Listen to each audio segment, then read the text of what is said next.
Mesdames, Messieurs, bonsoir, bienvenue dans votre journal. Voici les titres de ce 21 juin. Des filières délaissées à la faculté, à Tours, italien, allemand et philo n'attirent plus les étudiants. En dessous de 5 inscrits, ce sont tout simplement des fermetures de niveau qui sont décidées. Conséquence des cursus sans gruyère et des étudiants obligés de partir ou de se réorienter. Les travaux du tramway à Tours ont commencé depuis maintenant plusieurs mois. Ce sont seulement les déviations de réseau pour l'instant, mais les perturbations sont bien présentes. Alors les Tourangeaux ont-ils déserté le centre-ville? Ont-ils changé leur habitude de consommation? Nous tâcherons de répondre à cette question. Un événement ce week-end au Grand Théâtre de Tours. Le groupe Ézéchiel s'associe avec des jeunes du conservatoire Francis Poulenc pour quelques représentations. Le rendu s'annonce vraiment bien. Nous avons assisté à une répétition cet après-midi. Et puis Claude Roiron est notre invité ce soir. Elle fait son grand retour sur la scène politico-médiatique après 3 mois d'absence.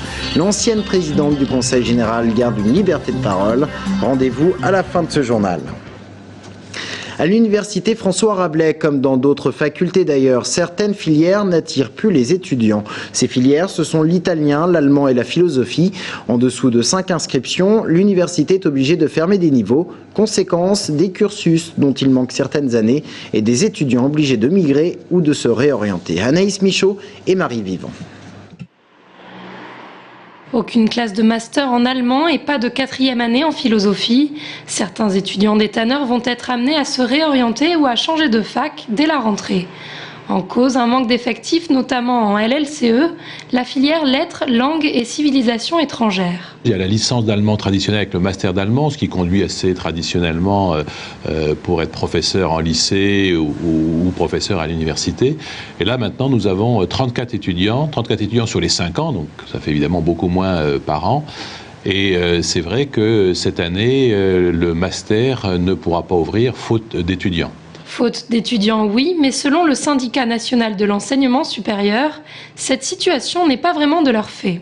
Quand on veut éteindre une formation, il suffit de dire qu'elle est menacée pour évidemment entraîner par un effet de cascade la désertification et le désintérêt des étudiants qui vont aller voir ailleurs s'ils veulent faire de la philosophie, s'ils veulent faire de l'allemand, s'ils veulent faire de l'italien. Un cercle vicieux qui n'est pas spécifique à Tours.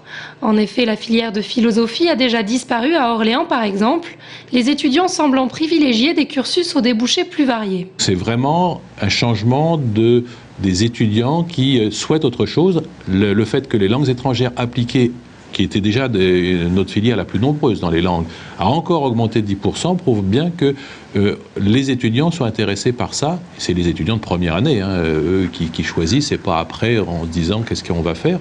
Puisque je rappelle que pour nous, les licences en première année, ça ne change pas. C'est simplement pour le master, donc en 4e et 5e année, où on a certaines années qui ferment.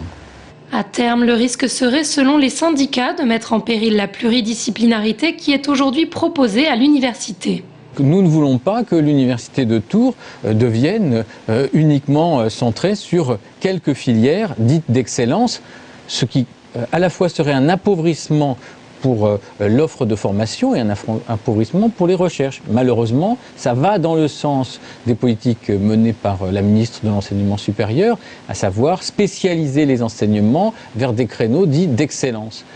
Une situation qui s'inscrirait donc dans la lignée de la loi LRU sur l'autonomie des universités, loi appliquée le 1er janvier 2010 à Tours.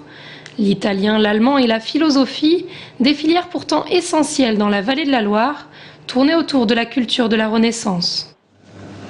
La carte scolaire n'arrête pas de susciter les mécontentements. Aujourd'hui, un nouveau rassemblement avait lieu devant l'école élémentaire de la vallée à Château-Renaud.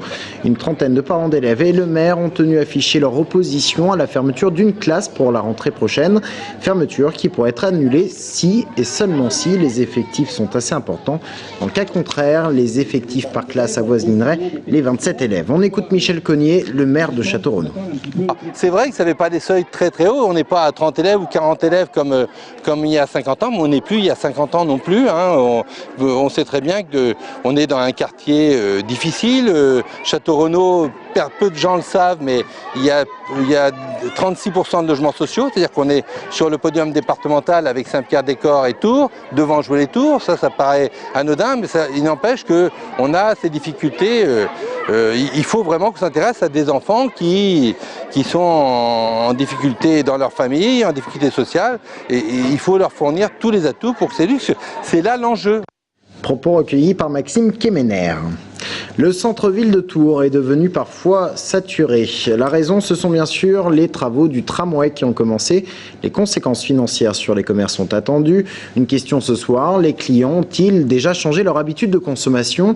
Ont-ils déserté le centre-ville? Élément de réponse avec Sabrina Melout. Au printemps, cet après-midi, les petites étiquettes oranges annoncent déjà le grand rush de demain matin. Et si les travaux du tramway bloquent le trafic depuis quelques mois, les Tourangeaux, eux, n'ont pas vraiment changé leurs habitudes de consommation. Les clients se plaignent beaucoup des problématiques de stationnement, des bouchons qu'il peut y avoir.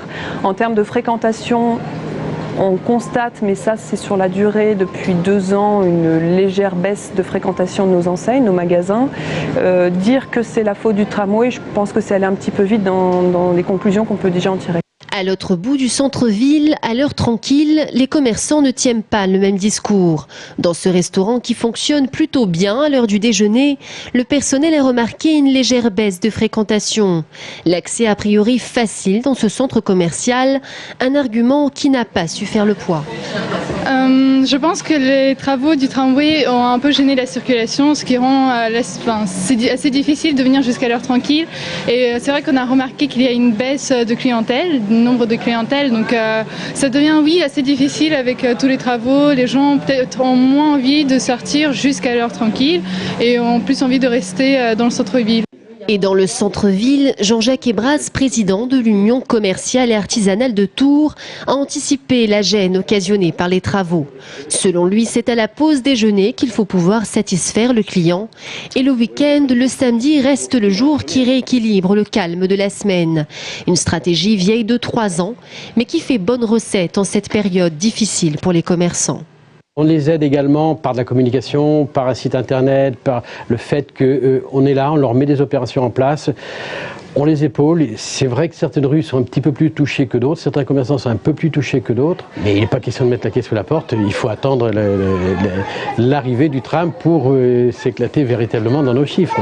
Les commerçants attendent avec impatience les retombées prometteuses du tramway. Parions que le coup d'envoi des soldes demain matin soit une bonne raison de tenir bon. Opération abattage d'arbres avortée hier soir à Tours.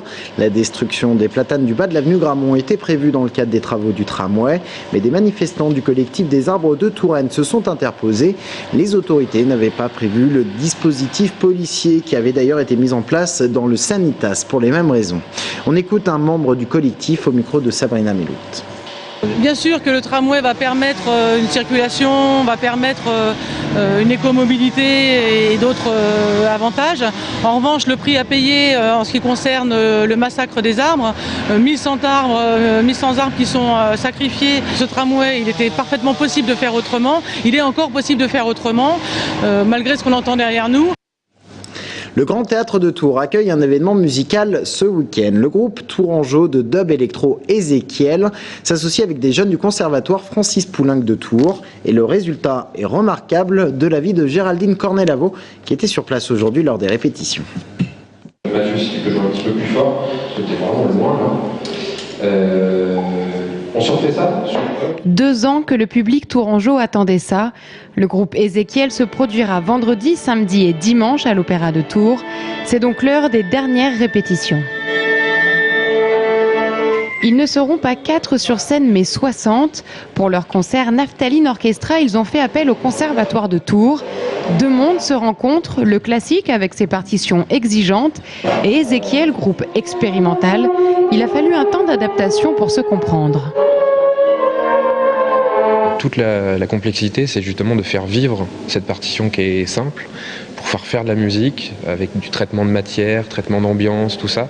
Et c'est là où il y a justement cette différence entre eux qui sont habitués à jouer un répertoire assez compliqué des fois, et nous qui sommes habitués aussi à faire vivre des moments musicaux peut-être des fois plus simples au niveau de l'écriture, mais qui tiennent justement de l'interprétation et du ressenti de musiciens. C'est le 3e cycle du conservatoire qui participe à cette expérience unique.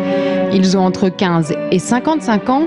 Tous ont découvert un nouvel univers musical. L'alliage, il est pas compliqué, il est cohérent puisque l'écriture est assez simple.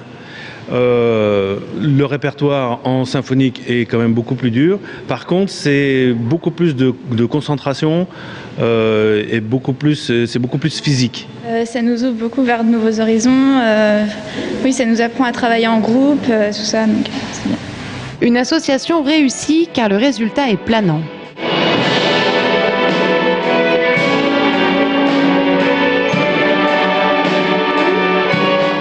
Les concerts de vendredi et samedi sont complets. Il reste seulement quelques places pour le dimanche. Fin de cette édition, merci de l'avoir suivi. Dans un instant, Claude Roiron viendra sur notre plateau. À tout de suite.